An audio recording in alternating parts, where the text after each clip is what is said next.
Today I'm going to be going over the installation process of how to install sound deadening in the trunk of an Elantra N and the benefits it adds to your car audio system.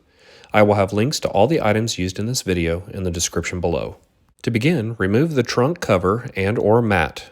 Next, clean the trunk thoroughly. I would suggest vacuuming the trunk first and then clean the metal with alcohol. Once the trunk has been cleaned, you'll need to remove 3 panels to gain access to the entire trunk. The first panel to remove is the plastic trunk cover, located behind the rear bumper. To remove the plastic panel, use a plastic trim removal tool to pop out the plastic push pin located in the center of the panel. Next, unscrew the 2 trunk net bolts located on either side of the plastic push pin. After the bolts have been removed, pull up on the panel and pop it out of the trunk. Now you can remove the 2 wheel well side panels. Both are removed the same way. Start by unscrewing the trunk net bolt. Next, use a plastic trim tool to remove the plastic push pin. Finally, using a 10mm socket, remove the bolt that attaches the panel to the trunk floor. At this point, you cannot remove the panel completely as it is still attached to the trunk by push pins located under the rear seat cover. If you'd like to see a video of this, please refer to my Elantra N subwoofer install video. I will have a link to the video in the description below. For the purpose of this install, I did not remove the panel entirely, as moving the panel to one side gave me more than enough room to install the material. So now that the trunk is cleaned and we have access to all 3 panel areas, it's time to install our sound deadening material. How much you cover the trunk is up to you, but please keep in mind that there is a rate of diminishing return when adding sound deadening to the entire trunk. Lay the material in the area you want to soundproof and test how it fits. Check to see if there's any area you need to cut. For example, I had to cut a spot for my ground and 2 other spots for the trunk drain plugs. The material can be easily cut with scissors and with an X-Acto or utility knife. Once you're satisfied with where the material is going to go, peel off the backing and lay the material onto the metal surface of the trunk. I would suggest using your hand to smooth the material into the different grooves of the trunk as you lay it down. The material states you don't have to use a heat gun, but I chose to use a hairdryer during my installation. I first rolled the material onto the metal. Then I used the hairdryer to heat the material as I rolled the material a second time. The material is designed with small squares all over the top layer. As you roll the material, you'll push down on these squares, which will show you which spots you have rolled and which spots you've missed. Take your time and do one section at a time. The material is easy to work with and is not hard to install. I would allow for 2 to 3 hours for installation of the trunk area.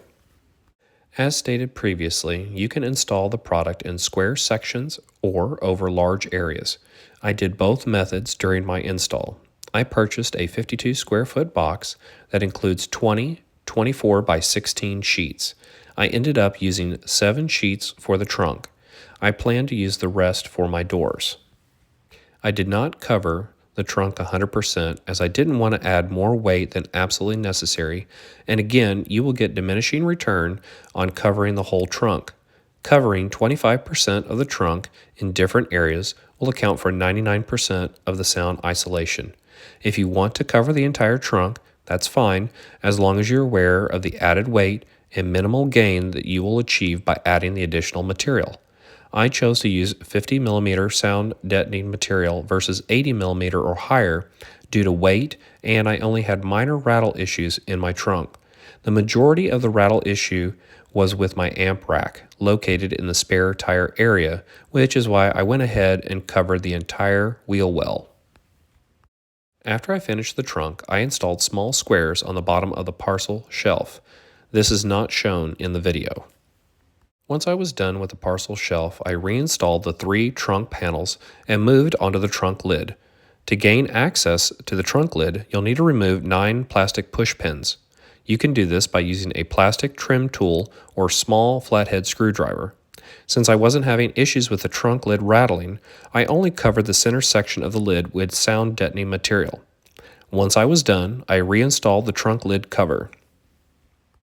After installing all the sound deadening material, I immediately noticed 2 things. 1, that the bass was louder inside the car, and 2, that I no longer had rattles coming from inside the trunk. The only issue I have now is a small plastic rattle at certain frequencies coming from the plastic parcel shelf. To fix this issue, I will need to add a closed foam style of sound deadening material to the top of the rear parcel shelf. The added noise is very minor, so I will probably not go through with purchasing the additional material, but it would solve the remaining rattles that I have in the car. But again, it's not something that is heard all the time. As far as outside the car goes, the trunk rattle was very minimal before and now non-existent. I've noticed the rear spoiler vibrating slightly during heavy bass notes.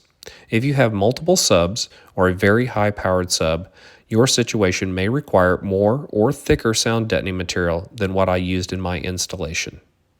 Thank you for watching. Please like, share, and subscribe for more content.